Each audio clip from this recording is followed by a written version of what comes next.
नमस्कार। पहले तो आप सब जो सुनने वाले हैं, जो ऑडियंस हमारे साथ बैठी हैं और जो मिरांडा स्कूल की बच्चियां हैं, सबका बहुत बहुत धन्यवाद। आप लोग सुबह से हमारे साथ जुड़े हुए हैं, हमारे कार्यक्रम को इतना सफल बनाने में हमारा सहयोग कर रहे हैं, उसके लिए बहुत बहुत धन्यवाद। तो एक बार अपने लिए ताली बजा लीजिए। फिर हम लोग की तो बातें ऐसी है कि विवेक जी के हर बात पे ताली बजती है, तो ये सिलसिला जारी रहेगा। विवेक जी, हम लोग मिरांडा हाउस में हैं और आपकी ज़िंदगी में थोड़ा सा भोपाल, थोड़ा सा कानपुर, थोड़ा सा इंदौर और ढेर सारा दिल्ली रहा है। तो उस ढेर सारे दिल्ली में पल्लवी जी से माफ़ी मांगते हुए मैं पूछ रहा हूँ, कोई मिरांडा मोमेंट भी रहा है?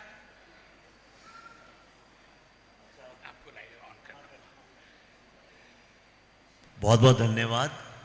मतलब जब मैं दिल्ली आया था 80 का दशक था और जो स्टूडेंट्स बैठे हैं आजकल तो बड़े शरीफ हो गए स्टूडेंट्स, पर हमारे ज़माने में जो लड़के हुआ करते थे वो उन्हीं बसों में बैठते थे जो मिरांडा हाउस की तरफ आती थी। सच्ची बता रहा हूँ, 2 कॉलेजेस थे जो सबसे फेमस थे दिल्ली में। एक का नाम था एलएसआर और दूसरे का मिरांडा। सही कह रहा हूँ? अभी ऐसा है कि नहीं है? हाँ, वो डीयू स्पेशल, एक डीयू स्पेशल चलती थी, सारे लड़के उसमें टंग के जाते थे। तो ऑफ कोर्स, और उसके अलावा मिरांडा हाउस ने बहुत ही प्रतिभाशाली और बहुत ही सफल स्टूडेंट्स यहाँ से निकले हैं। इंडिया का प्रीमियर इंस्टीट्यूट है ये जी। तो मैं सोचा था कि आपसे जब बातचीत करूंगा तो उसके 2 हिस्से होंगे। एक में मैं हम लोग आपको समझने की कोशिश करेंगे, आपके पॉलिटिक्स को समझने की कोशिश करेंगे, और दूसरे हिस्से में हम आपके सिनेमा पे जाएंगे, खास तौर पे तब जब सिनेमा बंगाल फाइल्स पे ही जाएंगे हम मुख्य तौर पे। तो हम लोग सबको ही जानते हैं कि आपका नाम विवेक अग्निहोत्री है, लेकिन बीच में एक रंजन है जो बहुत ही खूबसूरती से जोड़ा हुआ है। मैं कहीं सुना हूँ कि ये नाम आपको किसी बहुत बड़े आदमी ने दिया है, तो उनके साथ आपके परिवार के क्या संबंध थे, आप कैसे उनसे मिले और उन्होंने आपको ये नाम कैसे दिया? विवेक रंजन का ये रंजन कैसे दिया उन्होंने? मेरा नाम विवेक अग्निहोत्री रखा गया था जी। तो मेरे जो पिताजी थे, हमारे यहाँ रामधारी सिंह दिनकर का काफ़ी आना जाना था और वो अच्छे मित्र भी थे, दोनों ही साहित्यकार थे। तो दिनकर साहब ने मेरे पिताजी से कहा कि विवेक अग्निहोत्री बड़ा छोटा लगता है सुनने में, और कल को अगर लड़का आगे जाए तो नाम में दम होना चाहिए, जैसे रामधारी सिंह दिनकर, ऐसा उन्होंने बोला।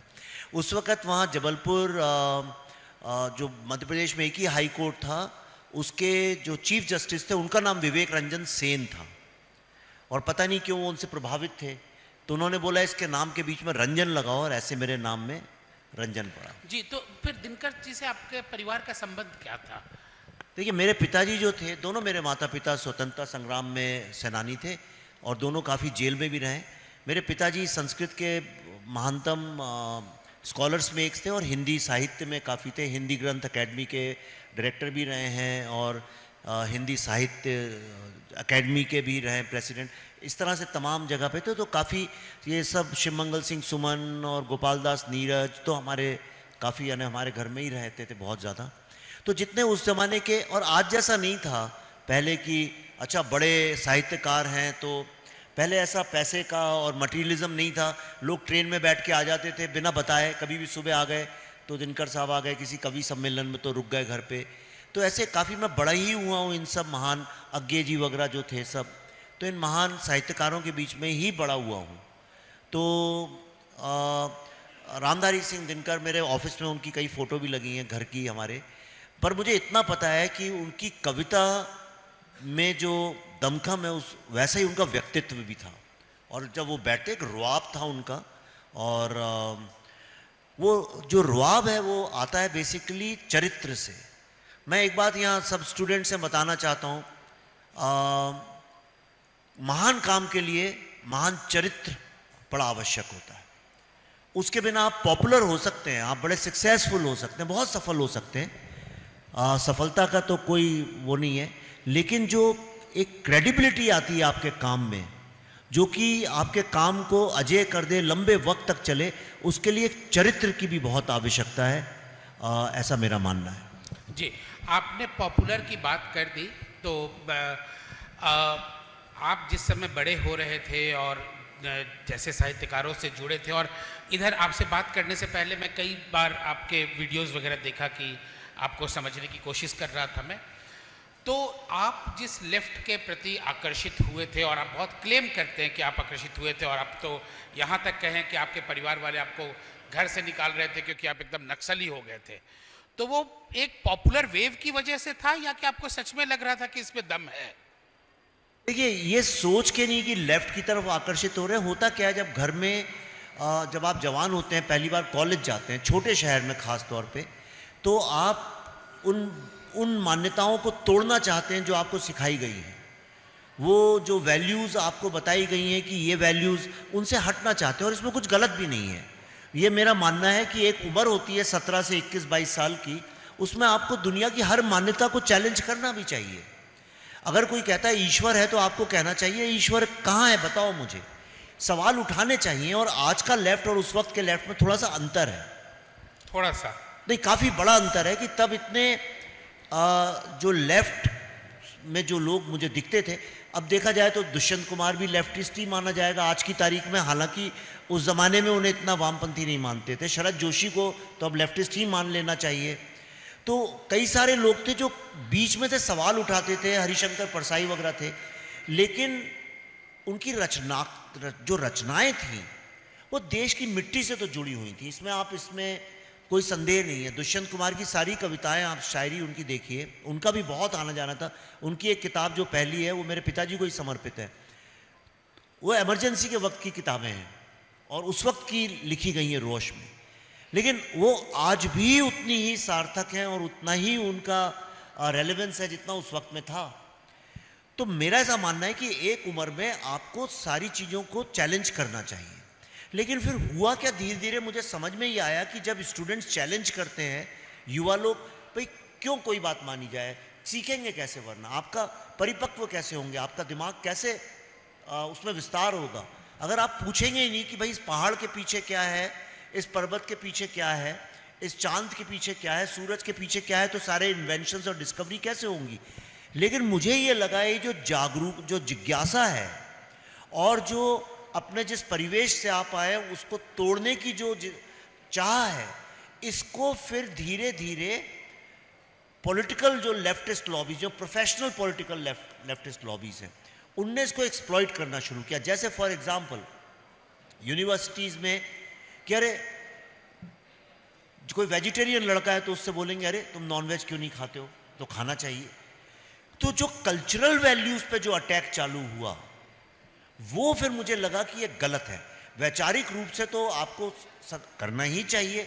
आज मुझे लगता है सबसे बड़ा जो प्रॉब्लम है आज की दुनिया का, कि स्टूडेंट लोगों ने सवाल उठाने ही बंद कर दिए हैं। स्टूडेंट्स क्वेश्चन ही नहीं करते। सब लोग सिर्फ नौकरी की उस पेशे में घुसने की इतनी ज़्यादा चाह है कि स्टूडेंट्स ने क्वेश्चन करना ही बंद कर दिया है। ना तो वो सड़क में गड्ढे हैं, पोल्यूशन है, 50 प्रॉब्लम है, सवाल ही नहीं उठाते हैं, कोई कुछ करता ही नहीं है। सब लोग गूगल ज्वाइन करना चाहते हैं पढ़ लिख के।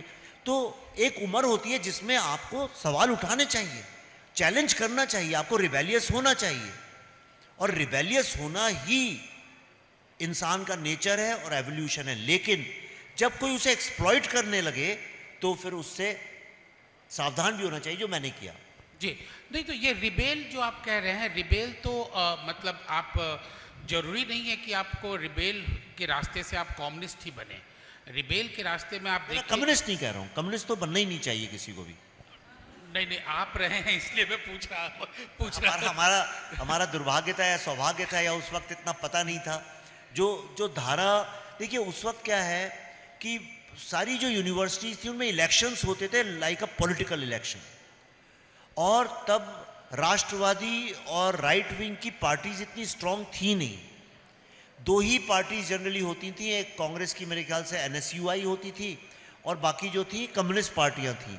और कम्युनिस्ट पार्टियों का बोलबाला इसलिए था क्योंकि वो लोग बहुत ज़्यादा इंटेलेक्चुअल बातें करते थे, कांग्रेस वाले नहीं करते थे। लेकिन अब देखिए, अब धीरे धीरे बदल गया है। तो उस वक्त राष्ट्रवादी कोई पार्टी ही नहीं थी एक्चुअली स्ट्रांग। जी, तो तो ये तो सिर्फ यूनिवर्सिटी में नहीं था, ये तो हर जगह था कि मतलब ऐसा माना जाता था कि रिसर्च करने के लिए अगर आप एक ऑल्टरनेट थॉट लेकर आए हैं तो आपको रिसर्च नहीं करने दिया जाएगा।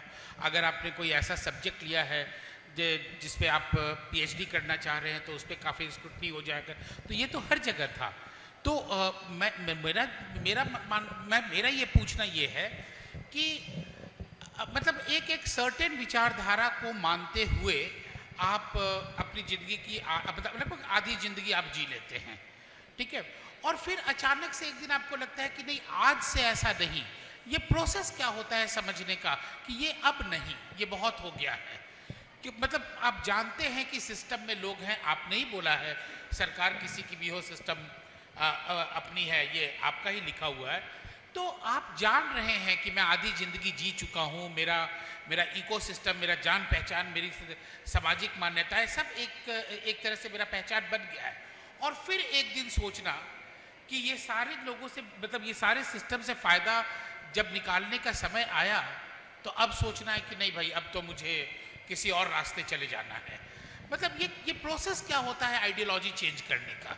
नहीं, देखिए आइडियोलॉजी चेंज नहीं। इसमें एक बात मैं आपको पिंच करते हुए बोल दूं, मतलब मुझे इसलिए भी पूछना पड़ेगा क्योंकि लोगों को ये ना लगे मैं हल्के सवाल ही पूछ रहा हूँ कि क्या ये आइडियोलॉजी चेंज करने का जो प्रोसेस है ये सरकार के चेंज करने से भी आता है? नहीं, ऐसा कुछ भी नहीं है। मैंने जो पहली फिल्म बनाई थी इस सीरीज़ में, बुद्धा इन अ ट्रैफिक जैम, वो 2010 में बनाई थी। तब तो कोई सपने में भी नहीं सोच सकता था कि कौन सी सरकार आएगी। और जो ये ट्रिलॉजी है पूरी ताशकंद फाइल्स और कश्मीर फाइल्स और बंगाल फाइल्स की, ये 2012 से हम बना रहे हैं। 2012 में अनाउंस हुई थी, इसका अनाउंसमेंट कि हम ये 3 फिल्में बनाएंगे। ऐसा कुछ भी नहीं है, उसके पहले से ही मेरी विचारधारा ऐसी थी। लेकिन वक्त बदलता है, समाज बदलता है, सिचुएशंस बदलती हैं और आदमी को बदलना भी चाहिए। क्यों नहीं बदलना चाहिए? अगर आप कल का भूला आज घर आ जाए तो ये तो अच्छी बात है, तो पुण्य का काम। स्वागत है, लेकिन ये मतलब मैं इस प्रोसेस को समझना नहीं, मुझे ऐसा लगा कि इंडिया में जो लेफ्टिस्ट वर्ग था वो एक्सप्लॉइटेटिव हो गया था। वो बात करता था ऑप्रेसर और ऑप्रेस्ड की, एक्सप्लॉइटर और एक्सप्लॉइटेड की, और खुद एक्सप्लॉइट करने लगा था सिस्टम को।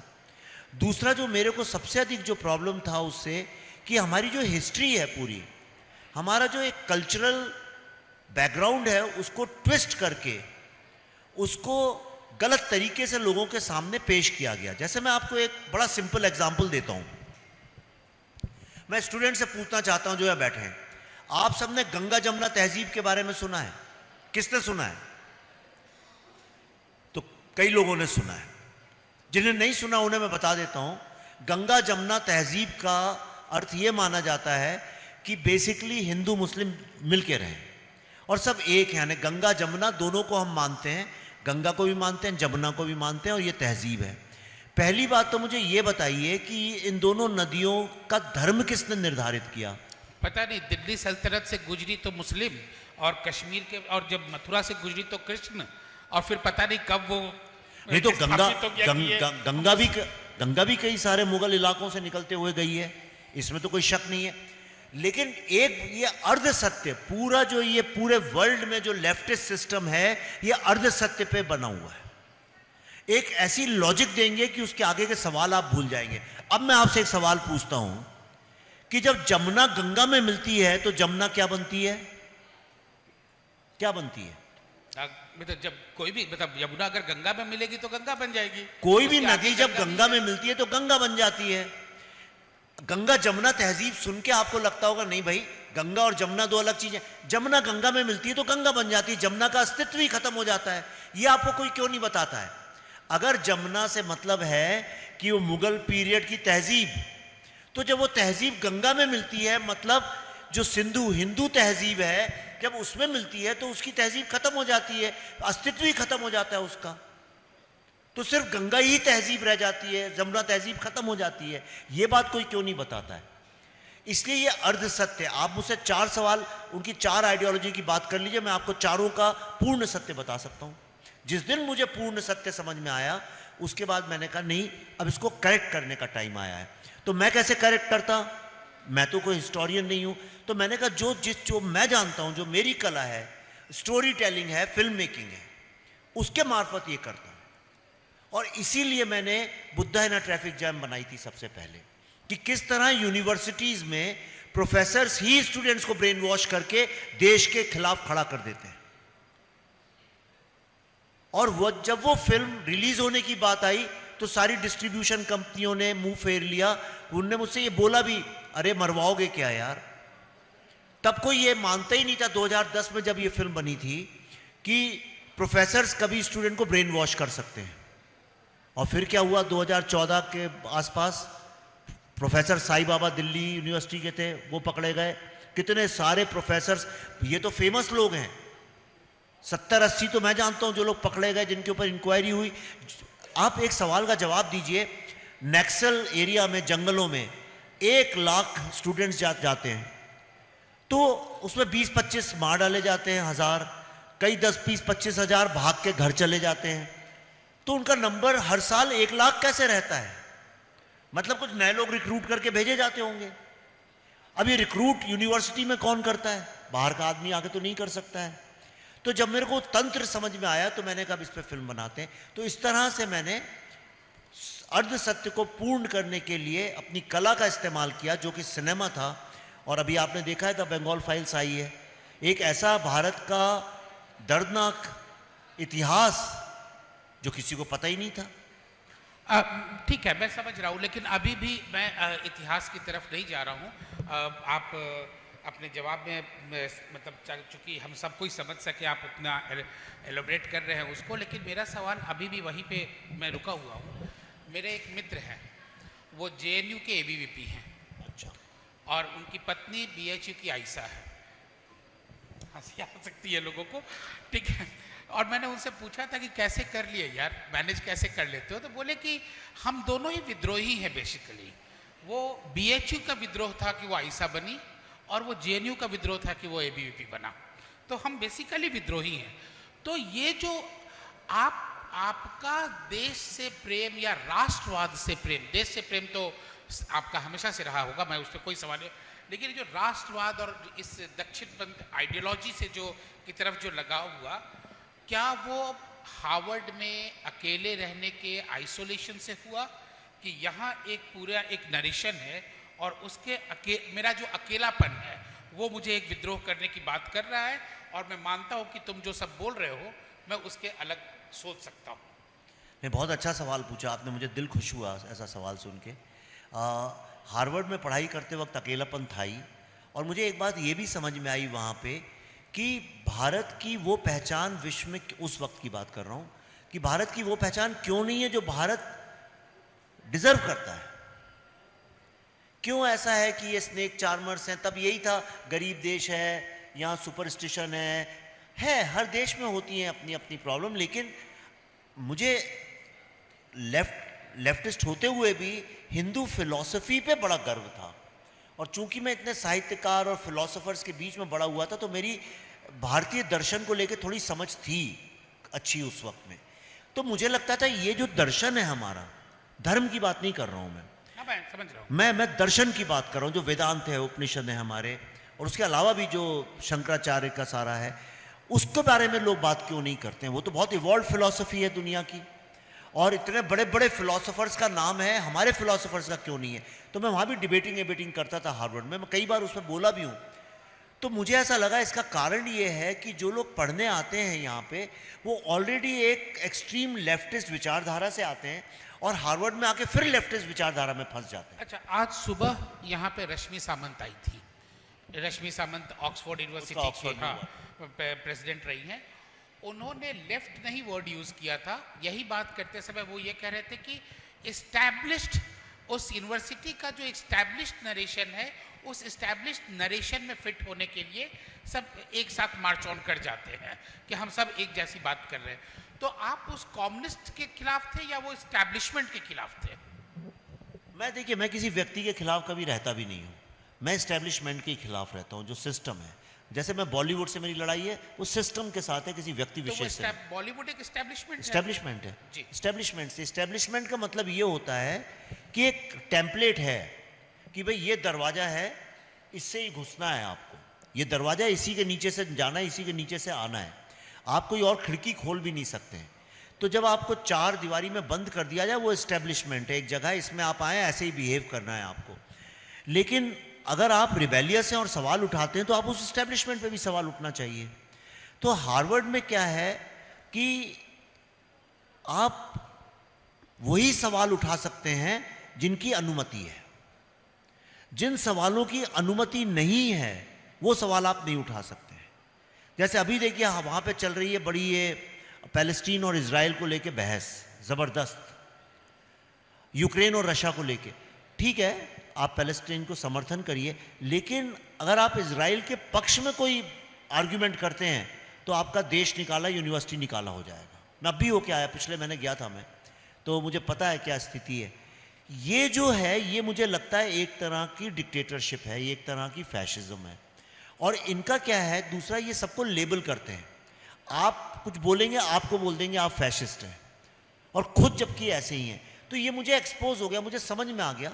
और दूसरा, मुझे ये भी समझ में आया कि ये जो पूंजीवाद से, कैपिटलिज्म से इंडिया इतनी ज़्यादा लड़ाई लड़ रहा था मेरे वक्त में, आज तो नहीं लड़ रहा है, उस वक्त में ये था कि रईस है, गलत आदमी है, बिजनेस करता है, गलत आदमी है, इंडस्ट्री लगाता है, गलत आदमी है। क्योंकि लाइसेंस राज था और लाइसेंस लेने के लिए हर तरह का हथकंडा लोग अपनाते थे। जी। तो जो भी अमीर हो रहा था लोग उस पर सवाल उठा रहे थे। जी। वो भी एक सिस्टम का हिस्सा था। हाँ, तो लेकिन मुझे ये भी समझ में आया कि बिना इंडस्ट्री के देश कहीं जा भी नहीं सकता है। तो इसलिए फिर वहाँ से मेरी विचारधारा बदली और मुझे समझ में आया कि एक राष्ट्र को चलाने, एक समाज को चलाने के लिए आपको जब तक अपने राष्ट्र पे विश्वास नहीं होगा, जब तक आपको एक होप नहीं होगी, उसको लेके गर्व नहीं होगा, तब तक वो राष्ट्र आगे बढ़ नहीं सकता है। और ये लोग क्या करते हैं, राष्ट्र के लिए जो आपका गर्व है, राष्ट्र को लेके जो आपका एक भावनाएं हैं, उसमें डाउट क्रिएट करते हैं। तो अगर आप सारी जिंदगी सिस्टम, जो भी आपका राष्ट्र का सिस्टम, उस पर डाउट ही करते रहेंगे सारी जिंदगी और उसमें मीन मेक ही निकालते रहेंगे, तो पूरी सोसाइटी एक नेगेटिविटी से ग्रस्त हो जाती है। और जब सोसाइटी नेगेटिविटी से ग्रस्त होती है तो वो फिर वो धीरे धीरे कमज़ोर पड़ने लगती है, उसका जो संकल्प है वो कमज़ोर पड़ने लगता है। जैसे कोई बच्चा है, वो कुछ करना चाहता है, अब आप उसके दिमाग में डाउट डाल दीजिए। अगर कोई संगीतकार बनना चाहता है, कोई कलाकार बनना चाहता है, आप कहिए अरे इसमें कमाई कैसे होगी, अरे ऐसा कैसे होगा, जब तक वो नहीं, तो क्या है, धीरे धीरे उसकी जो आकांक्षाएं हैं, जो उसका संकल्प है, वो कमज़ोर पड़ता है। और यही भारत के साथ हुआ। भारत की जो कलेक्टिव कॉन्शियसनेस थी, वो कहीं ना कहीं एक हारी हुई, पिटी हुई कॉन्शियसनेस हो गई थी। इसको डिनाई नहीं कर सकते हैं। वो अब मैं बोलूँगा तो बड़ा विवाद हो जाएगा, लोग उसे गलत तरीके से करेंगे, लेकिन इसमें भी कोई शक नहीं है। मैं इस तरह से बोलूँगा कि फ़र्क क्या आया 2014 के पहले और अभी, क्या फ़र्क आया। 2014 के पहले भारत में कैन नॉट डू कल्चर था, कांट डू, कुछ भी बोलो साहब ये हो नहीं सकता। आज हो रहा हो ना हो रहा हो, लेकिन एक कैन डू कल्चर डेफिनेटली आया है। हाँ, ये हो सकता है, और वो इसलिए आया है क्योंकि देश के लिए एक दृढ़ संकल्प और आकांक्षाएं देश को आगे ले जाने की कलेक्टिव कॉन्शियसनेस में आ गई हैं, जो लेफ्टिस्ट आइडियोलॉजी से आ नहीं सकती। जी। लेकिन मैं भी मतलब यूनिवर्सिटी अच्छे कैंपस में रहा हूँ। मेरी पढ़ाई लिखाई वैसी रही है, लोगों से बात करने का बहुत मौका मिला है, और मेरे यहाँ कई मित्र बैठे हैं जो मान सकते हैं कि मैं बहुत बहसबाज आदमी रहा हूँ। तो एक बहस हमेशा आता है जब भी आप इस तरह की बात कर रहे होते हैं कि हाँ ठीक है, मैं मानता हूँ कि इतिहास को एडिट किया गया लिखते समय, लेकिन उसके साथ साथ एक दलील ये दिया जाता है, सफाई ये दी जाती है कि हम लोग लहूलुहान देश थे, बंटवारा हो गया था, समाज में भी लगभग बटाई हुआ था। ऐसा नहीं था कि भाई एक बंटवारे के बाद राइट नहीं हुआ, लगातार राइट चल रहे थे, उस समय और भी ज़्यादा थे। तो एक ऐसे इतिहास लिखने की ज़रूरत थी जिसमें घटनाओं का जिक्र तो हो, लेकिन घटनाओं का जिक्र उतना ही हो जिससे कि समाज पे और देश के नेशन बिल्डिंग पे असर ना पड़े। तो ये सुन के कभी कभी लगता है बात तो सही कह रहा है, होता है घर में भी आदमी कहता है अच्छा छोड़ो ना, बड़ा भाई मार दिया तो क्या हुआ, तुम्हारा दादा ही तो है, रहने दो यार, चलो तुम दोनों बैठ के खाना खाओ साथ में। इस तरह की बातें होती है। तो ये जो दलील दिया जाता है कि हाँ नेशन बिल्डिंग चल रहा था, हम लहूलुहान और दुखी देश थे, लुट पिट गए थे, एकदम गरीबी में थे, और नेशन बिल्डिंग के लिए बाकी सारे काम के साथ साथ हिस्ट्री लिखते समय भी हमें कुछ खास बातों पे आंख बंद करना जरूरी था। इस पे आप क्या कहते हैं? ये देखिए, कोई साहित्यकार बोले तो बात समझ में आती है, कोई कवि बोले कि भाई बड़ा त्रासदी हो गई है, अब मैं थोड़ी आशावादी कविता लिखता हूँ। ये कोई कवि बोले, कोई साहित्यकार बोले, बात समझ में आती है। कोई इतिहासकार बोले तो उसको सबसे पहले तो उसको इतिहासकार ही नहीं मानना चाहिए। ये एंटी साइंस है, ये विज्ञान का विरोध में ये आर्ग्यूमेंट है। आपसे मैं ये कहता हूँ कि आप मेडिकल साइंस को तो डिनाई नहीं कर सकते हम लोग। आपका पेट खराब होता है, आपको बुखार होता है, आपको कोविड हुआ, टाइफाइड हुआ, तो आप दवाई लेते ही हैं। मेडिकल साइंस पे तो आपका, बाकी साइंस पे विश्वास हो ना हो, मेडिकल साइंस पे तो है। अरे सारे साइंस पे है मुझे। तो ऐसा कोई दुनिया में नहीं मिलेगा जो मेडिकल साइंस पे बिलीव ना करता। आप साथ में आयुर्वेदा करिए, होम्योपैथी करिए, नेचुरोपैथी करिए, लेकिन मेडिकल साइंस पे सबका विश्वास है। और उसमें साइकेट्री एक साइकेट्री उसका एक भाग है। मैं ये जितने स्टूडेंट्स पूछा हूं, मैं ये जानना चाहता हूं, अगर आपको ट्रॉमा है तो सबसे पहले जब आप जाते हैं साइकेट्रिस्ट के पास तो वो क्या बोलता है कि जो तुम्हारा ट्रॉमा है उसके बारे में खूब बातें करो। कई सेशन तो इसीलिए होते हैं कि आप अपना दर्द, अपना दिल का दर्द बताएं। अगर समझिए एक बच्चा स्कूल में, उसको बाकी बच्चे तंग करते हैं, उसकी इंसल्ट करते हैं, उसको ह्यूमिलिएट करते हैं, से फॉर एग्जाम्पल उसको मार पीट देते हैं। बच्चा जब भी घर पे आए तो माँ बाप ये थोड़ी कह सकते हैं तुम पिट पिटा के आए हो, अब इसके बारे में बात मत करो, चुप रहो। आपको ट्रोमा को एक स्थान देना पड़ेगा, और जब तक आप अपने ट्रॉमा के बारे में बात नहीं करेंगे तब तक वो ट्रॉमा हील नहीं होगा। वो ऐसे ही आपको कहीं पे चोट लग गई, अगर आप उसको जब तक देखेंगे नहीं, उसकी देखभाल नहीं करेंगे, तो धीरे धीरे वो जख्म गहरा होगा और नासूर बन जाएगा। और यही इस देश के साथ हुआ है, यही हुआ है।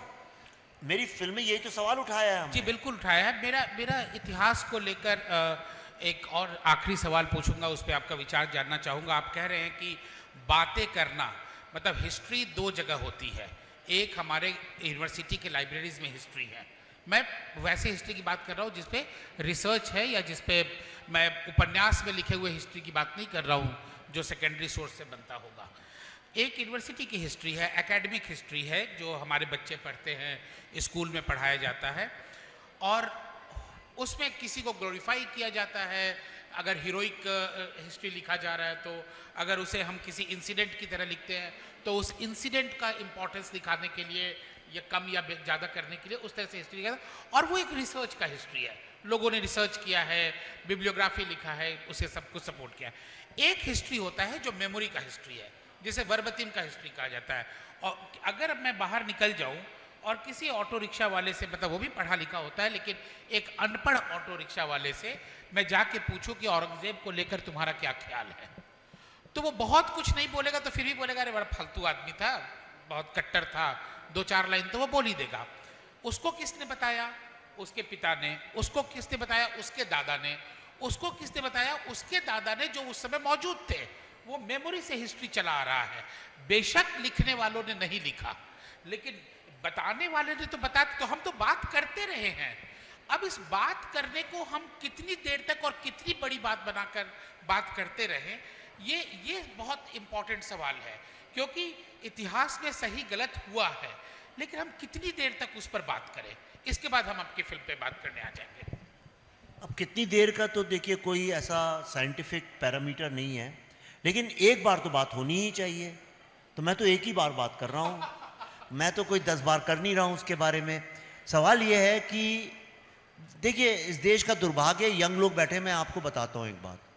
ये जो सवाल है ये मुझसे आपने तो बहुत अच्छे तरीके से पूछा है, पर आजकल फिल्म रिलीज़ होती है तो तरह तरह के पत्रकार हैं, ख़ास तौर पे टीवी चैनल्स में बैठे बहुत पत्रकार हैं, मुझसे वो यही सवाल करते हैं, अरे ये क्यों गड़े मुर्दे क्यों उखाड़ना है, हो गया ना, अब हो गया तो हो गया।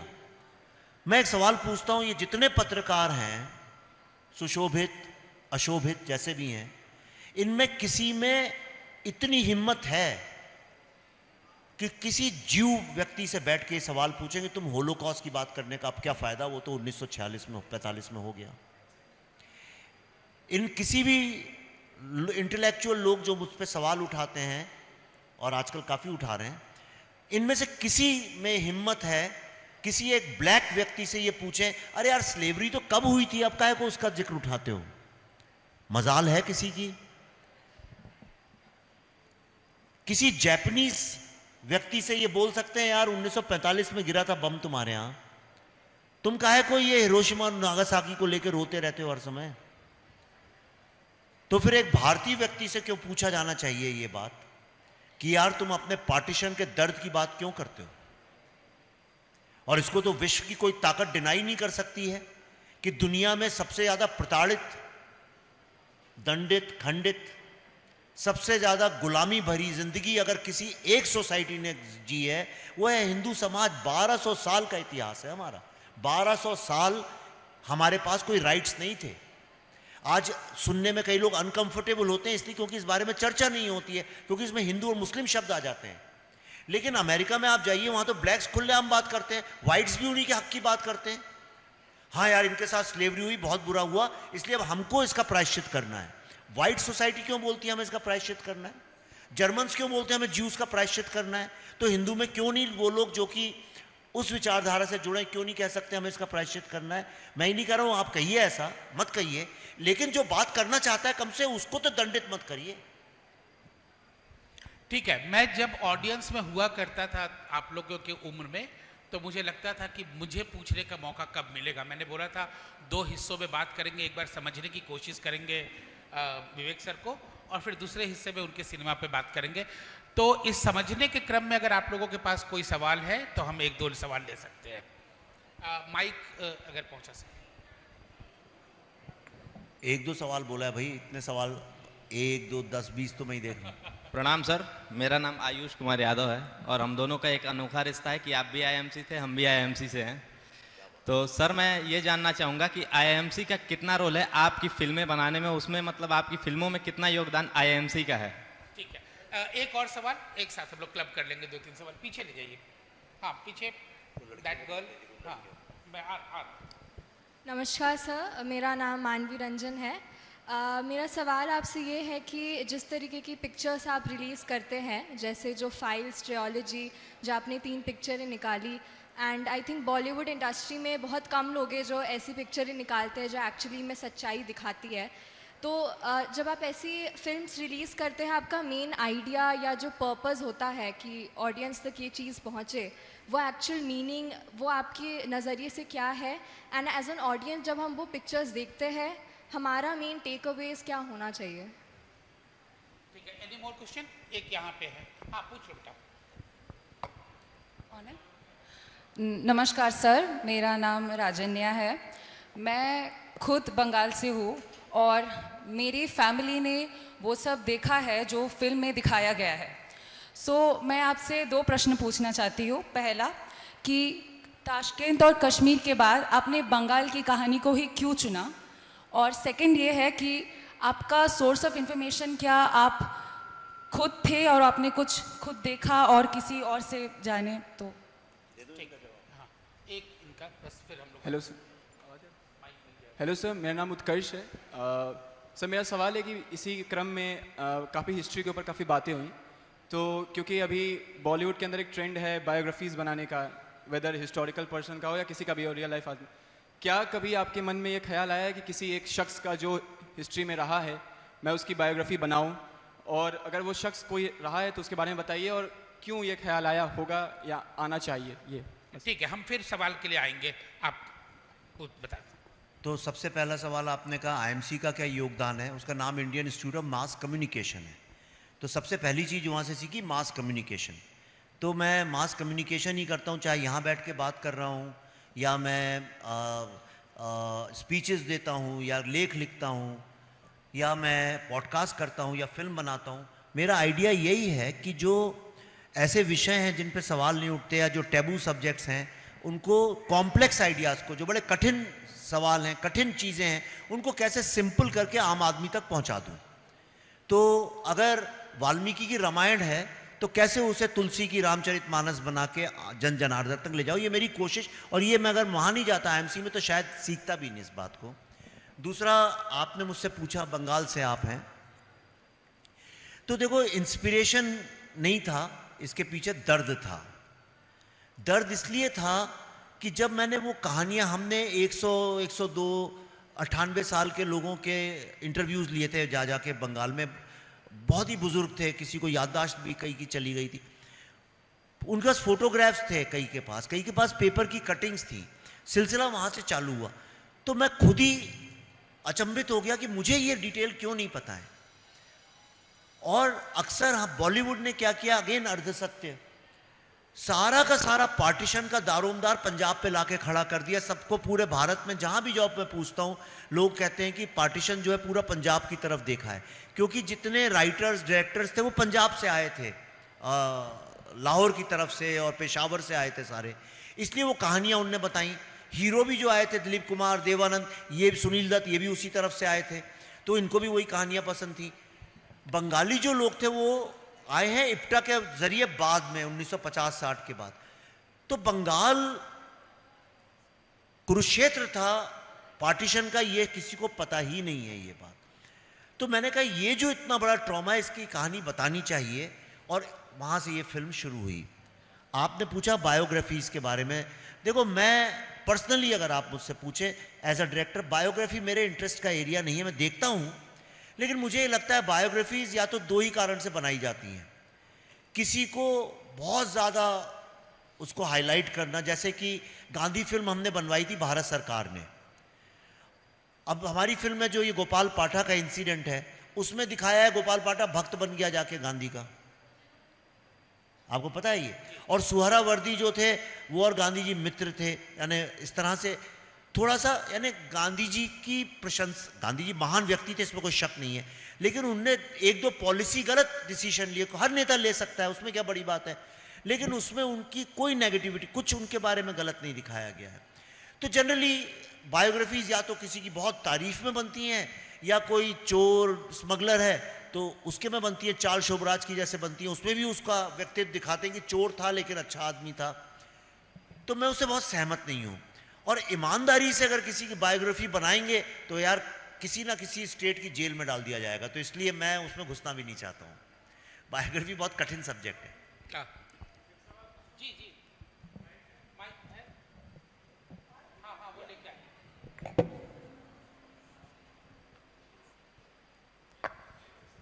विवेक जी, आप नमस्ते, मेरा नाम अनंत विजय है।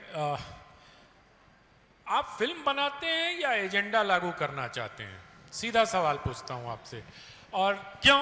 ये सवाल मेरे मन में इसलिए आया,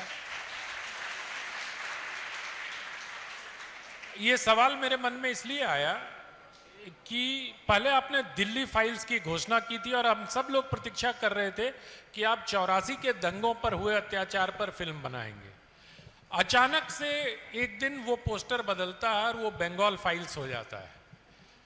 तो कहीं ऐसा नहीं लगता कि बंगाल के चुनाव आने वाले हैं, विधानसभा, तो उसी से ध्यान में रखते हुए आपने ये बंगाल फाइल्स बना दी?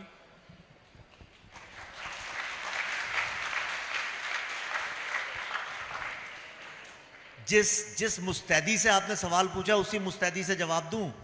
बिल्कुल सर। अरे आप तो मतलब व्यंग्यकार भी हैं। तो दो सवाल थे, पहला मैं दूसरे सवाल का जवाब पहले दे दूं, फिर पहले सवाल का बाद में दूंगा। तो आपने कहा था नाम का, इस फिल्म का नाम था the Delhi files Bengal chapter. ये दो जब लिख दी गई थी, पूरा ये पार्टीशन के ऊपर हमने फिल्म बनाने का निश्चय किया था। फिर उसकी कहानी इतनी लंबी हो गई तो हमने कहा कि इसको दो पार्ट में बनाएंगे, चूंकि सब कुछ दिल्ली से हुआ था। मैं ऐसा मानता हूं भारत का जो ये जो दर्दनाक कहानी है, इसके लिए दिल्ली, भारत की आज़ादी का पार्टीशन का, आज़ादी नहीं, पार्टीशन का फैसला एक छोटी सी टेबल में 8 लोगों ने बैठ के लिया था। 8 लोगों में भी 2-3 सिख लोग थे और 2-3 जिन्ना के साथ थे, और कांग्रेस से 3 लोग थे, पटेल, नेहरू और कृपलानी, और उधर से 3 लोग थे और 2 सरदार थे और माउंटबेटन। तो ऐसे 8 लोग हो गए। तो उन लोगों ने पूरे भारत का भविष्य का, विश्व के सबसे प्राचीन सिविलाइजेशन को तोड़ने का निर्णय एक ब्लैकमेलिंग के कारण लिया था। माउंटबेटन ने बोला आज रात को 12 बजे तक आप लोग डिसाइड करके बता दो, और रात के 12 बजे के पहले बता दिया गया।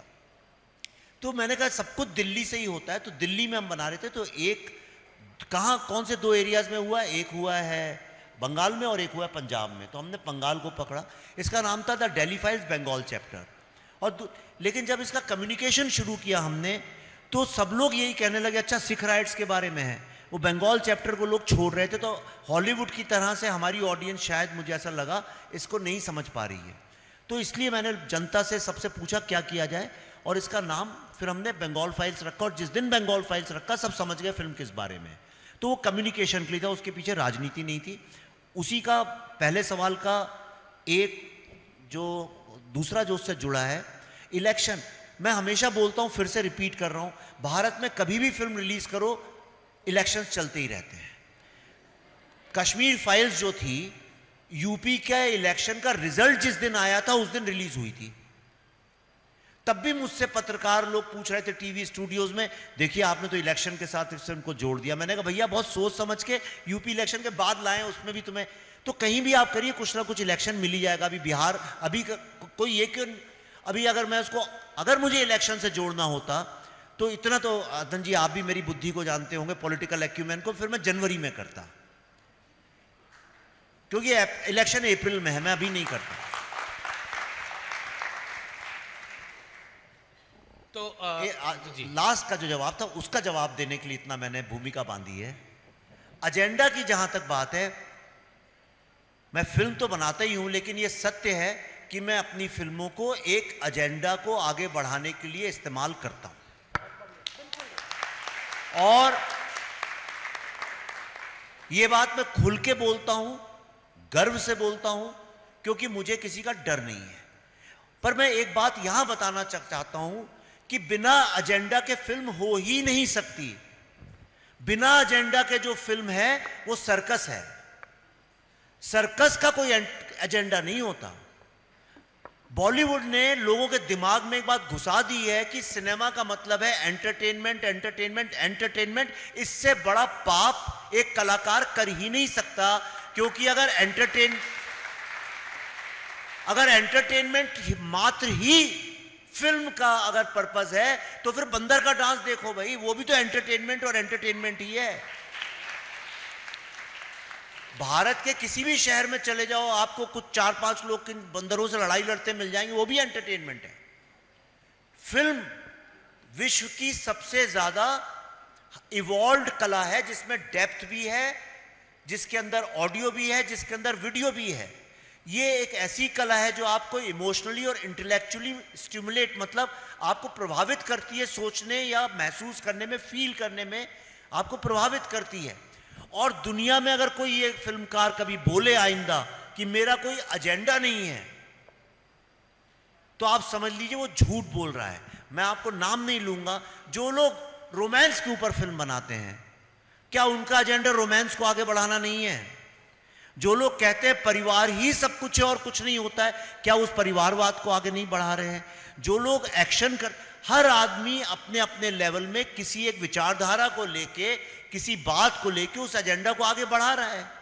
जो लोग सिर्फ वायलेंट फिल्में बनाते हैं, वो वायलेंस का एजेंडा लेके आगे चल रहे हैं।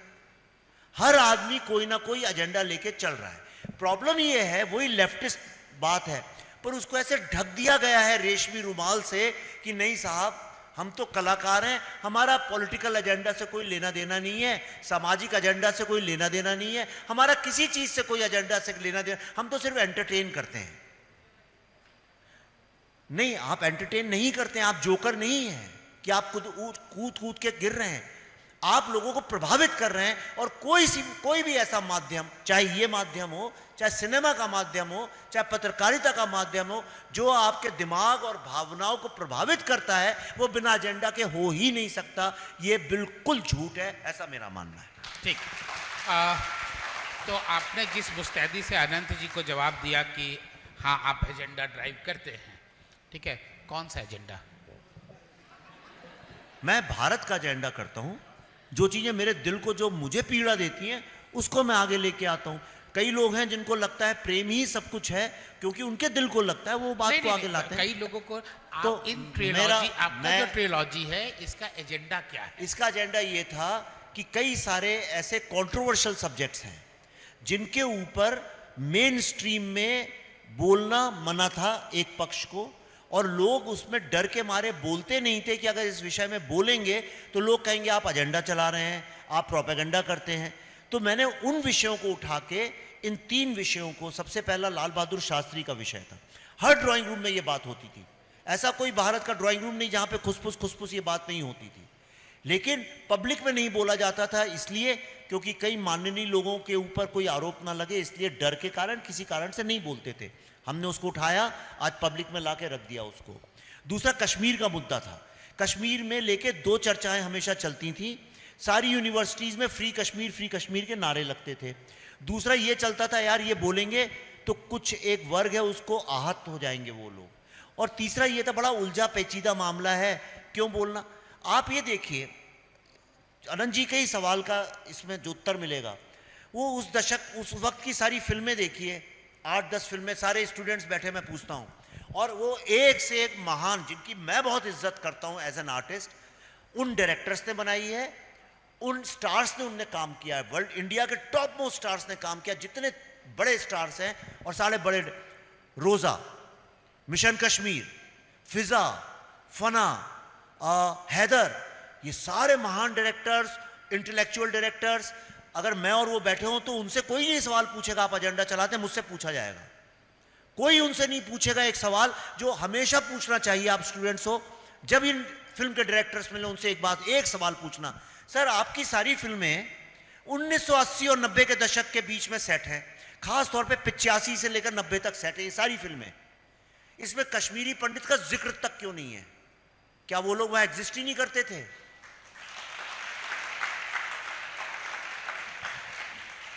और दूसरी बात तो उनसे जरूर पूछना, मेरे बिहाफ पे कहना, विवेक सर पूछ रहे थे कि आपने अपनी फिल्मों में टेररिस्ट लोगों के प्रति सिंपैथी दिखाई है कि कोई भी व्यक्ति टेररिस्ट क्यों बनता है? क्योंकि उसके साथ सरकार ने अत्याचार किया। आपने टेररिस्ट का पॉइंट ऑफ व्यू दिखाया, तो क्या आप टेररिस्ट का एजेंडा चला रहे थे? क्या आप लोग टेररिस्ट लोगों का प्रोपेगेंडा कर रहे थे? ये लेफ्टिस्ट एक स्कैम है कि उनने ऐसा ढक दिया इसको कि हम तो देखिए बेचारे टेररिस्ट लोगों का वो कर रहे हैं। मैं एक सवाल पूछता हूं, इन सारी फिल्मों में दिग्गज नेशनल अवार्ड विनिंग डायरेक्टर्स ने एक विचारधारा सामने रखी है कि कोई भी आदमी टेररिस्ट इसलिए बनता है, बंदूक इसलिए उठाता है क्योंकि समाज उसके साथ अत्याचार करता है।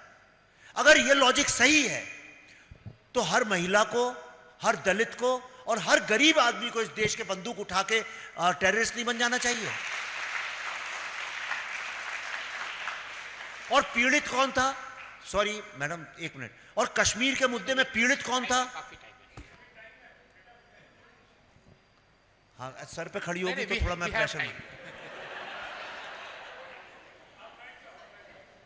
आप मुझे ये बताइए, कश्मीर के मुद्दे में पीड़ित कौन है? जो लेफ्टिस्ट लोग ऑप्रेसर और ऑप्रेस्ड की बात करते हैं, उसमें ऑप्रेस्ड कौन है? कश्मीरी पंडित। तो क्या कारण है उनका मुद्दा उठाने पे सबको आग लगती है? बंगाल फाइल्स की बात करता हूं, द बंगाल फाइल्स में सवाल कब पूछूंगा?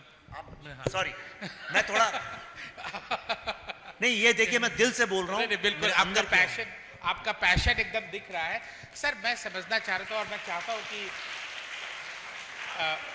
जी मेरा सवाल सर आपसे ये है कि ये जो एजेंडा हम लोग बात करते हैं कि सिनेमा में एजेंडा का शुरुआत होता है, आप देखिए हमारे यहाँ जो सबसे पहली फिल्म बनी वो राजा हरिश्चंद्र था। फिर उसके बाद हमारे राष्ट्रीय नायकों को लेकर और पौराणिक कथाओं को लेकर फिल्में आगे बनती गई, बहुत काफ़ी फिल्में बनी। शुरुआती दौर की फिल्मों की मैं बात कर रहा हूँ, जब दादा साहब फाल्के वगैरह काम कर रहे थे।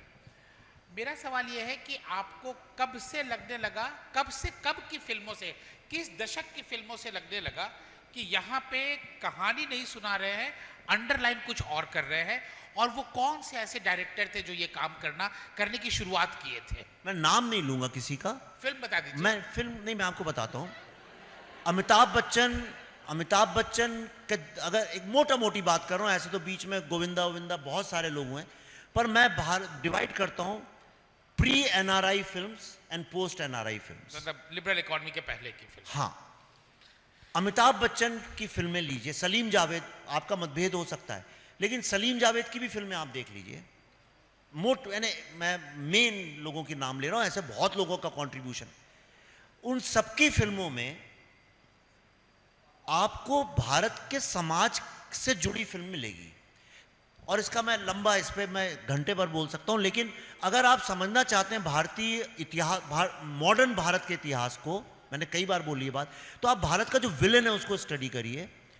आपको मिलेगा कि जो विलेन है वो या तो जमींदार था, इंडस्ट्रियलिस्ट था, मिल का मालिक था, स्मगलर था, या पुलिस ऑफिसर था, या वो पॉलिटिशियन था, एमएलए था। अमिताभ बच्चन आज के एमएलए में जाके विधानसभा में जाके सबको मार देते हैं। और जो हीरो था वो हमेशा एक कॉमन मैन था, टीचर का बेटा, किसी क्लर्क का बेटा, किसान का बेटा, मजदूर का बेटा, कहीं वो जमीन से जुड़ा आदमी है जो कि खड़ा होता है और विलन का विनाश करता है।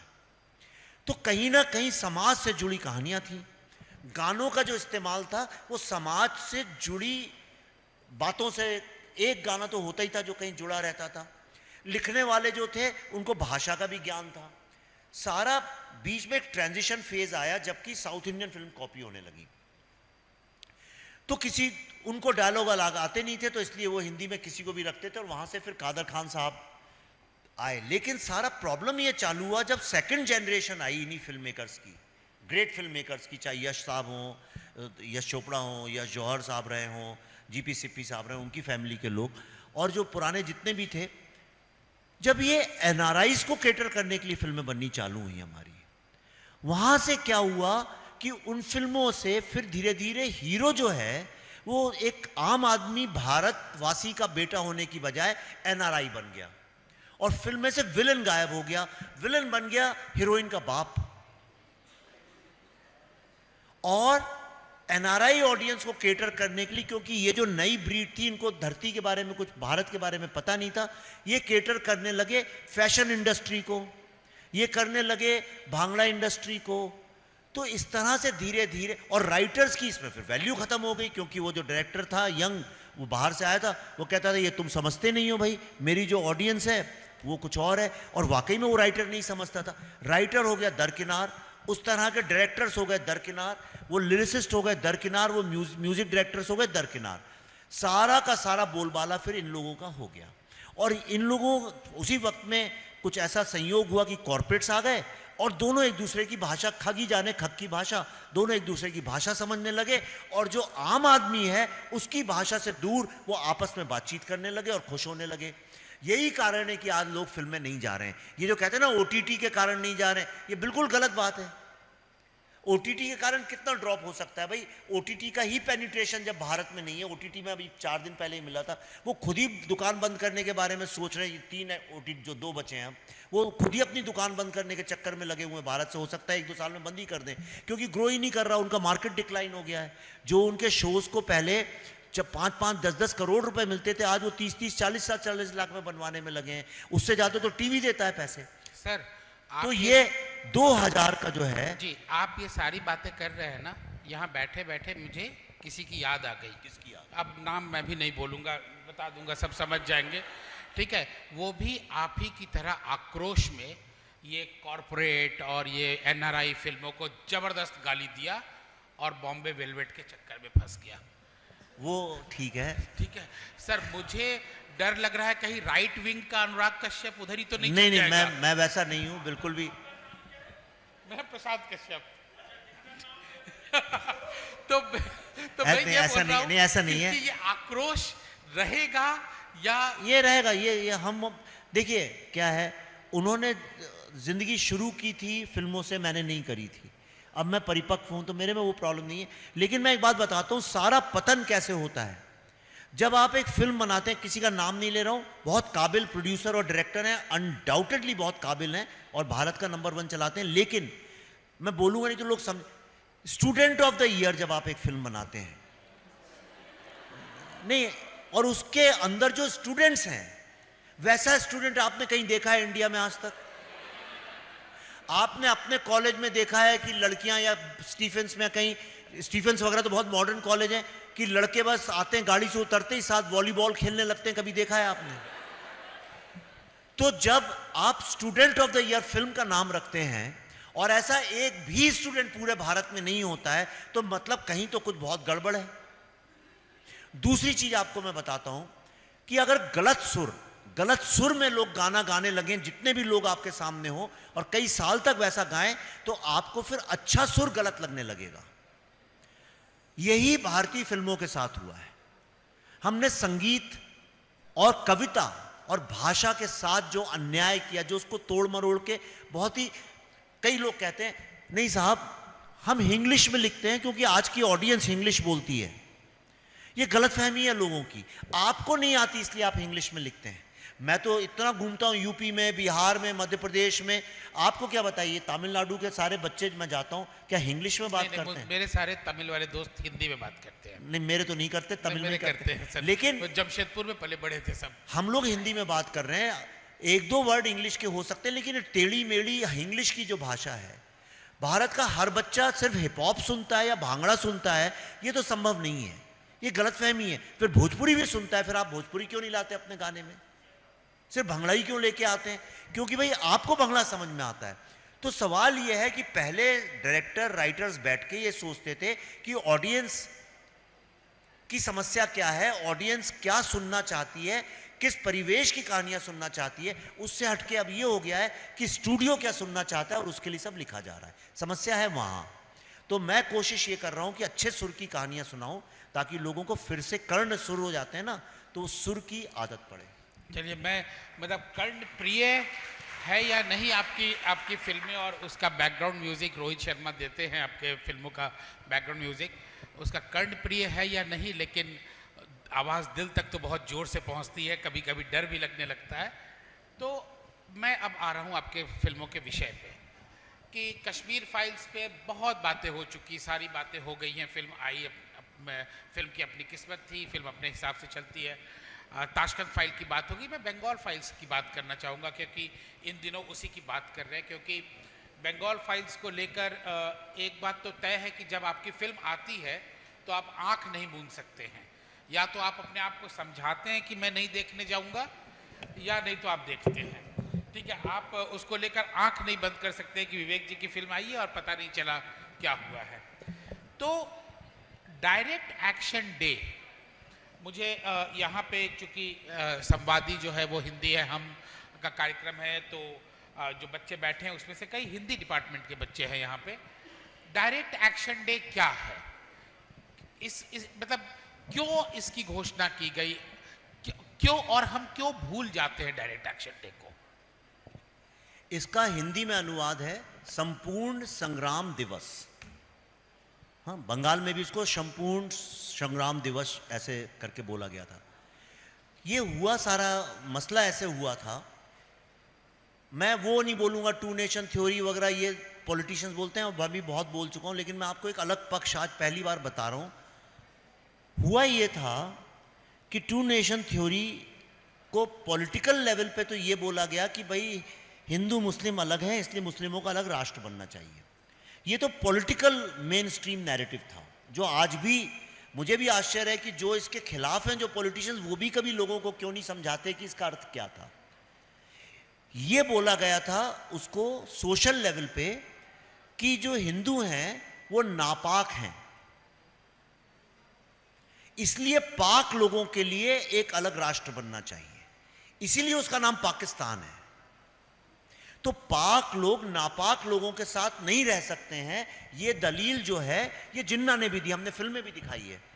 ये दलील पूरी दी गई थी, ये आर्ग्यूमेंट है। इस आर्ग्यूमेंट के बारे में लोग इसलिए नहीं बात करते हैं, इसमें हिंदू मुस्लिम ये शब्द आ जाते हैं, पाक नापाक कौन करे, इससे कुछ लोग आहत होंगे। किसी को आहत होने की जरूरत नहीं है। जब ब्लैक्स अपनी स्लेवरी की बात करते हैं तो जरूरी थोड़ी कि हर वाइट आदमी आहत होगा, और कोई क्यों होगा।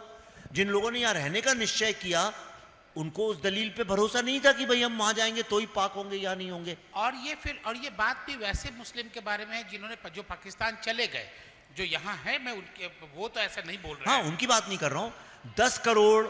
10 करोड़ मुस्लिमों के लिए पाकिस्तान बनाया गया था। जिन्ना ने कहा 10 करोड़, हम आपके पास 2 पासे हैं, हमारे पास 1 पासा है। पासा मतलब वो जो डायस फेंकते हैं। तो खेल कैसे हो सकता है भाई, आप तो हमेशा जीतेंगे। तो हम 10 करोड़ लोगों के लिए अलग पाकिस्तान बनना चाहिए। उसका रिलीजियस नैरेटिव ये था कि पाक लोग नापाक लोगों के साथ नहीं रह सकते। नापाक मतलब हम, पाक मतलब वो। 4.5 करोड़ मुस्लिम लोग भारत में रह गए, उन्होंने निश्चय किया हम यहीं रहेंगे।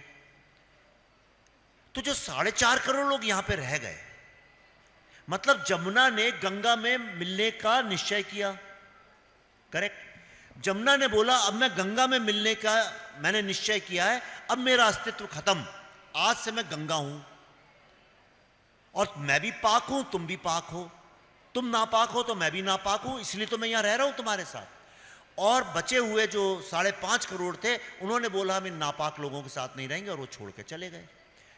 मोटी मोटी ये बात हुई, युद्ध हुआ पाक और नापाक लोगों के बीच में, हम हार गए वो जीत गए, जिन्ना जीता हमारे, ये सत्य है। तो जो 3 नैरेटिव्स हैं, एक जो लोग हारे सेनापति उनको हारे हुए नेता मानना आवश्यक है। दूसरी बात, पाक लोगों के लिए पाकिस्तान बन गया। तो ये जो डायरेक्ट एक्शन डे था इसी मुद्दे पे उठा था कि भाई इतना ज्यादा लोगों को मार डालो, नापाक लोगों को कलकत्ता में, ताकि पॉपुलेशन जो डेमोग्राफी है उसमें पाक लोग ज्यादा हो जाएं और पॉपुलेशन के लेवल पे बंटवारा होगा तो कलकत्ता पाकिस्तान में चला जाएगा। और वहीं मारा गया, एनहाइलेशन जिसको इंग्लिश में बोलते हैं, उनको खत्म करने के लिए कत्लेआम जिसको बोला जाता है उर्दू में, वो चालू हुआ सिलसिला। फिर 2 दिन के बाद गोपाल मुखर्जी, और अकेले नहीं और भी कई लोग थे, अनुशीलन समिति के लोग भी थे और बहुत सारे लोग हैं, हमारी फिल्म में उनके नाम नहीं लिए पर हमने उनको शरीर और हुलिये में दिखाया भी है 2-4 लोगों को। तो फिर गोपाल मुखर्जी ने ये बोला कि भाई हिंदू लोग इतने बटे हुए हैं तो इनको क्यों नहीं यूनाइट किया जाए, जोड़ा जाए। और उसमें फिर फिल्म देखिए आप तो आपको समझ में आएगा, उनको जोड़ के फिर पलटवार किया। जब पलटवार किया तो फिर सुहरावर्दी ने घुटने टेक दिए और आर्मी को बुला लिया। उसका बदला लेने के लिए तब भी जो है पार्टीशन की बात तय नहीं हुई। उसका बदला लेने के लिए फिर नोआखली को लेबोरेटरी बनाया गया क्योंकि वहां पे इनकी आबादी ज्यादा थी, और उनने ये ऐलान किया कि इतने हिंदुओं को काटो कि हिंदू कांग्रेस, तब कांग्रेस को हिंदू कांग्रेस बोलते थे, कि हिंदू कांग्रेस वैसे ही डर जाएगी और घुटने टेक देगी। और यही हुआ, नोआखली में इतना कत्लेआम हुआ कि कांग्रेस डर गई, उसने घुटने टेक दिए, गांधी जी वहीं रह गए। 1960 में एक बीबीसी या कोई पत्रकार ने, नाम भूल रहा हूं, आप पत्रकार हैं आपको मिल जाएगा नाम, 1960 में नेहरू जी से जब सवाल पूछा कि भाई आप पार्टीशन के लिए कैसे राजी हो गए, आपको पता है ये बात, तो नेहरू जी ने बोला, इंग्लिश में बोला था, मैं हिंदी में अनुवाद कर रहा हूं, उन्होंने बोला कि हम कत्लेआम से इतना डर और थक गए थे कि हमें हिम्मत नहीं बची थी आगे और लड़ने की। ये नेहरू जी का स्टेटमेंट है। पाकिस्तान में किसी ने यह स्टेटमेंट आज तक नहीं दिया। अब मैं उल्टा सवाल यह पूछता हूं, किसी युद्ध में क्या कोई सेनापति यह कह सकता है कि भाई हम थक गए थे इसलिए हमने हारना स्वीकार किया? ये 2 बार बोला है उन्होंने, 2 बार बोला है उन्होंने। आसाम में भी बोला। हाँ, नहीं मैं इसलिए विदेशी जर्नलिस्ट का नाम ले रहा हूं, इससे ये स्वीकृत हो जाता है कि शायद सत्य बोला होगा। हिंदी अगर मैं बोलता अनंत विजय जी ने पूछा है तो कहेंगे एजेंडा चलाते हो। चाइना वॉर के समय तो रेडियो पे आके बोला था कि हम थक गए, हम थक गए थे। तो आप मुझे ये बताइए, एक महान व्यक्ति, महान नेता हो ये आवश्यक नहीं है। गांधी जी, नेहरू जी महान व्यक्ति थे, उनके जीवन में उन्होंने बहुत बड़े बड़े अच्छे सफल काम भी किए, लेकिन युद्ध की स्थिति में वो विफल नेता थे, ये भी सत्य है। अगर वो सफल नेता होते तो इतने लोग मरते नहीं, भारत का बंटवारा होता नहीं। जी सर, सोहरावर्दी के बारे में और जिन्ना के बारे में हम लोग काफ़ी पढ़े हैं, इतिहास में उसको काफ़ी जगह दिया गया है, अलग अलग तरीके से हम लोगों ने देखा है। ये गोपाल मुखर्जी या गोपाल पाठा, ठीक है, ये इस पे आपका रिसर्च कैसे हुआ? क्योंकि इनके ऊपर कोई किताब नहीं लिखी गई है, कोई बहुत डॉक्यूमेंट नहीं तैयार किया गया है, ये मतलब अखबारों में भी इनको काट दिया गया। मैं गोपाल मुखर्जी के बारे में सिर्फ एक ही बात जानता हूँ कि शायद वही सबसे पहले व्यक्ति रहे होंगे जिन्होंने कहा था कटोगे तो बटोगे, बटोगे तो कटोगे, बाकी लोग उसके बाद ही बोले होंगे। आपका गोपाल पाठा को लेकर रिसर्च कैसा रहा? बिकॉज ये बहुत इंपॉर्टेंट कैरेक्टर है आपके फिल्म का, और उस पूरे डायरेक्ट एक्शन डे में वो बहुत इंपॉर्टेंट कैरेक्टर होता है। जी, तो माँ काली का मंदिर है वहाँ पे कलकत्ता में, तो हम लोग वहाँ से निकले थे, तो हमारे साथ कुछ और लोग थे, तो उन्होंने बताया कि गोपाल मुखर्जी जो थे वो माँ काली के बहुत बड़े उपासक थे। तो मैंने पूछा भाई ये कौन थे, तो वहाँ से सिलसिला चालू हुआ।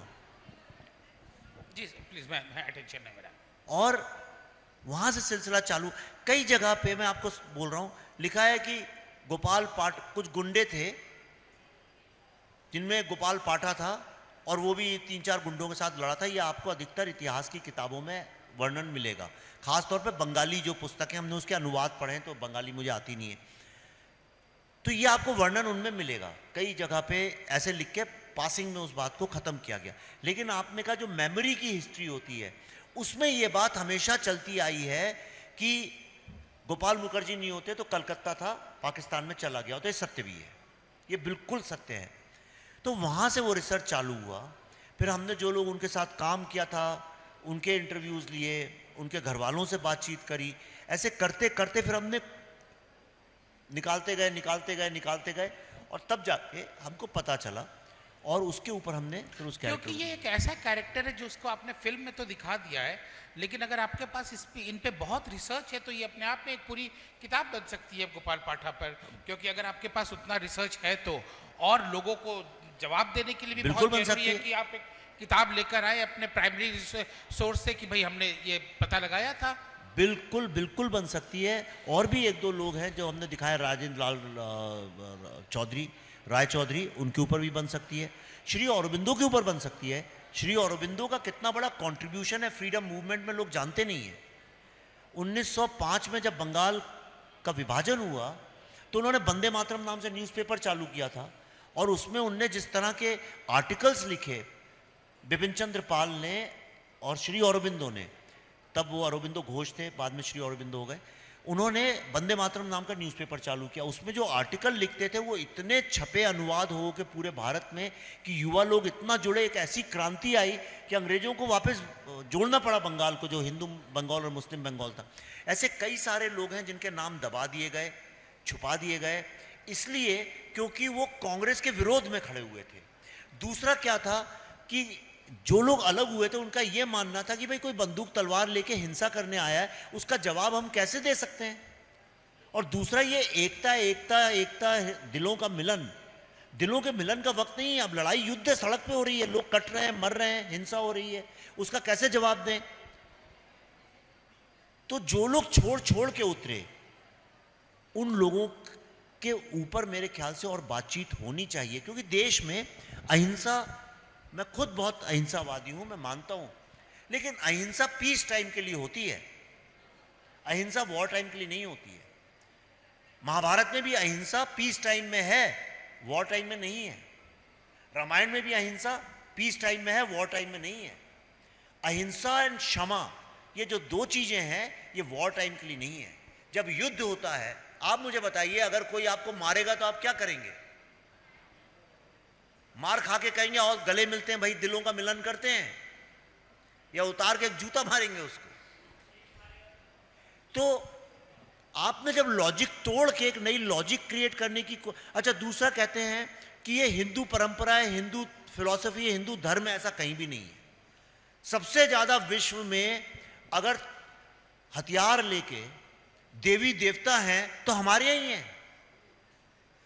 आपने बताइए विश्व में और कहां पे, कौन से ऐसे धर्म में या मान्यताओं में आपने देखा है देवियां जो हैं वो खड़ी हुई हैं तलवारें और कृपाण हल लेके या कोई चीज मारने के हथियार लेके? कहां पे आपने देखा है? हमारे यहाँ है। माँ काली को देखो, दुर्गा को देखो, हर कोई अपने रूप में आता है। देवताएं देख, कितने देवता हैं।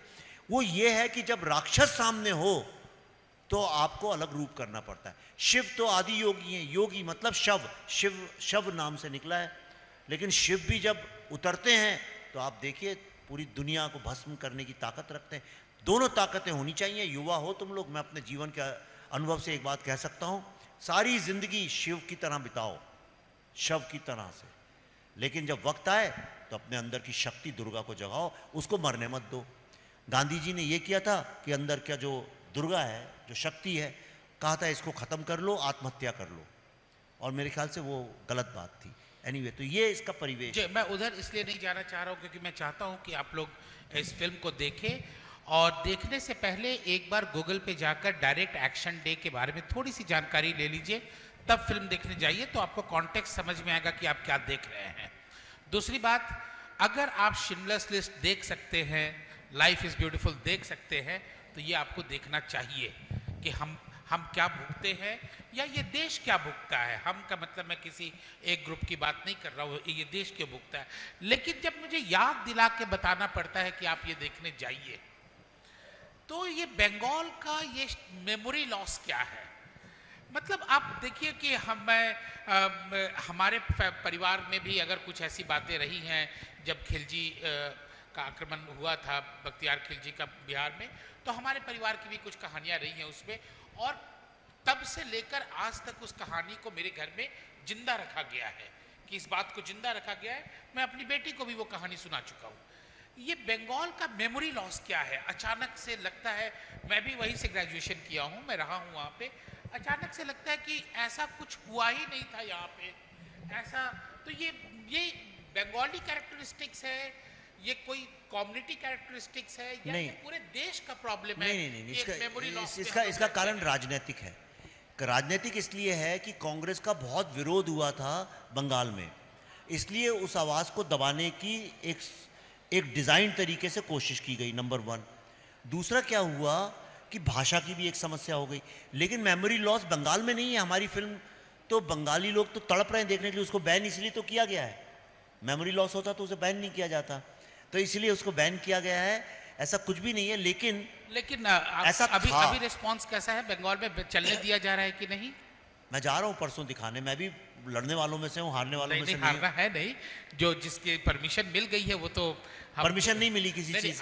मतलब सीबीएफसी ने जब कह दिया है कि आप दिखा सकते हैं, तो पर आप ये कहीं भी दिखा सकते हैं। लेकिन मेमोरी लॉस 5 सितंबर के पहले था, अब हमारी फिल्म आ गई, अब मेमोरी लॉस नहीं बनेगा। मैं आपको लिख के देता हूँ, भारत का बच्चा अब डायरेक्ट एक्शन डे, गोपाल पाठा और भारत के पार्टीशन के सच को जानेगा। ये एक फिल्म की ताकत है जो हमने सामने लाके रख दी है। मुझे समय समाप्त होने का इशारा मिल गया है, लेकिन चूंकि स्टूडेंट्स हैं उतना जोर से हाथ हिला रहे हैं, तो आप पूछ लीजिए। पूछ लो यार, पूछो बिल्कुल। ये बहुत 2 हाथ उठाए तुमने। दो हाथ सवाल एक पूछना। लेकिन थैंक यू मैं खड़े होना नहीं चाहता। खड़े हो जाओ तो शक्ल दिखेगी अच्छे से। अरे अच्छा, फोटो भी आ जाएगा हमारे फॉर द रेवरेंस। ओके आप बड़े हैं definitely. 23 okay. I'd like to ask one question, maybe in English or Hindi. थोड़ा माइक ऊपर कर लो। ओके एकदम सटा लेता हूँ। चलो तो मेरा सवाल ये है कि जो इतनी विडंबना चल रही है ये पूरी पृथ्वी पे, ना कि केवल भारत में, ना कि केवल इजराइल में, ना कि केवल अमेरिका, ना कि केवल रूस, ना कि केवल यूक्रेन, ओके, ये सिर्फ हमारी ह्यूमन इंड्यूस्ड इमोशंस जो हैं, इनको हमने, मैम कहाँ थी जो काफ़ी सेक्सुअली लिबिडो के बारे में बात करी थी, काफ़ी डिजायरेबल थी, फिलैंड्रेस एंड विमेनाइजर्स। ओके, मैं सवाल पे आ रहा हूँ। सवाल पूरे अभी मतलब थोड़े से लगातार अभी थोड़े से एक एस्पेक्ट्स है मेरे, जो कि थोड़ा सा अनफैथमेबल है इस मोमेंट के लिए, जो आप लोगों ने काफ़ी बेहतरीन न्यूरो डाइवर्जेंस एंड अफाजिया को मेरे रिफ्लेक्ट किया एंड हर्ट किया है। ओके, तो मेरा सवाल ये है कि जो फिल्म्स आप बना रहे हैं, बंगाल फाइल्स, ये मुस्लिम एंड हिंदुइज्म बेस्ड जो भी अभी चल रही है, शिव की नाम लिया आपने, शिवा को आप जानते हैं क्या, या माँ पार्वती को? आप अपने सवाल पे आइए। मैं सवाल पे ही आ रहा हूँ। ये सारे मेरे आंसर्स एंड मेरे सवाल हैं, मैं कोई आंसर्स एक्सपेक्ट नहीं कर रहा आप लोगों से। पूछो, मुझे अच्छा लग रहा है सुन के। पूछो। Thank you so much. And ये मेरा सवाल नहीं है, ये मेरा आंसर्स भी है। आपसे मेरे कोई एक्सपेक्टेशन नहीं है आपके आंसर्स का। Okay, thank you. Now listen to me. एक हिंदुस्तानी होने के नाते जय हिंद, वंदे मातरम, भारत माता की जय, सरस्वती माँ की जय। खैर, तो मैं अभी अपनी भक्ति को एक साइड में रखता हूँ। अगर ये स्यूडो इंटेलेक्चुअलिज्म है मेरी, अगर मेरी ये जो भी मेरी जर्नी रही है, मेरी ये नॉलेजेबल जर्नी रही है, जो अनफैथमेबल ओशियानिक जर्नी रही है। एक सेकेंड, क्या आपको मैं साइको लग रहा हूँ? एक सेकेंड, बोलो बोलो बोलो हेलो, बोलो बोलो। ओके ओके, मैं सुन रहा हूँ। Thank you. तो अगर हम फिल्म एस्पेक्ट्स पे आते हैं, फिल्म रूट्स पे आते हैं, IPTA रूट्स पे आते हैं, Indian people and theatrical association, Ritwik Ghatak sir, Vijay Bhatt sir, FTII जितने भी एलुमनाइज रहे हैं, जो ओरिजिन्स रहे हैं, जो जिस रूट्स के ओरिजिन्स रहे हैं, उनके फिल्म कैटेगरी। सर बोलने दीजिए ना, क्या हो गया? तो एक सुनो, नहीं बोलने दो सुनो सुनो सुनो भाई साहब, बोलने दीजिए ना उसको। नहीं तो ऐसे ही बोलो, चलो मैं सुनूंगा बोल, पर सुनो बाकी लोग भी इंटरेस्टेड हो, इसलिए थोड़ा शॉर्ट में बोल दो, जोर से बोलो।